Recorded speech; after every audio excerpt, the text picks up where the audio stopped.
গত ৫ই আগস্ট এক মহাবিপ্লবের মধ্য দিয়ে পতন হয় স্বৈরশাসকের। গণক্ষোভে বাধ্য হয়ে ক্ষমতা ছেড়ে ভারত চলে যান সাবেক ক্ষমতাশালী প্রধানমন্ত্রী শেখ হাসিনা। এরপর থেকে মানুষের উল্লাসের শেষ নেই। পরিবর্তিত দেশ নিয়ে নতুন স্বপ্ন সবার মনে। এর মধ্যে জায়গা করে আছে পূর্বের বিষয় নিয়ে হাসি ঠাট্টা। অনেকে মজা করে সামাজিক যোগাযোগ মাধ্যমে শেয়ার করে থাকেন নানান বিষয়। তার মাঝে বিগত কয়েক মাসে সবচেয়ে বেশি শেয়ার হয়েছে শেখ হাসিনা সংক্রান্ত তথ্য এবং তার কিছু বিদ্বেষমূলক বক্তব্য।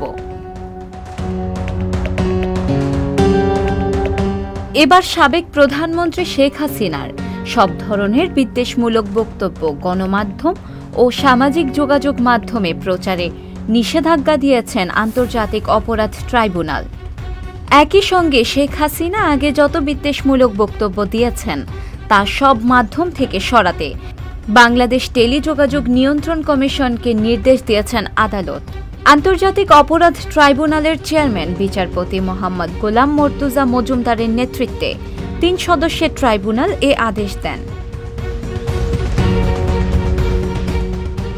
শেখ হাসিনাকে নিয়ে নানান রকমের ভিডিও, ছবি সামাজিক যোগাযোগ মাধ্যমে আছে, সেগুলো সরিয়ে নেওয়ার জন্য নতুন পদক্ষেপ গ্রহণ করা হয়েছে।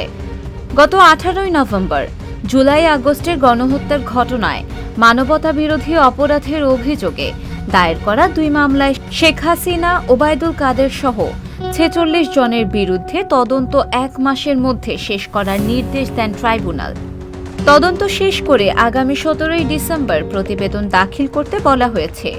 এছাড়া আদালতে হাজির করা আনিসুল হক সহ ১৩ জনকে ট্রাইব্যুনালের মামলায় গ্রেপ্তার দেখিয়ে কারাগারে আটক রাখার নির্দেশ দেওয়া হয়েছে।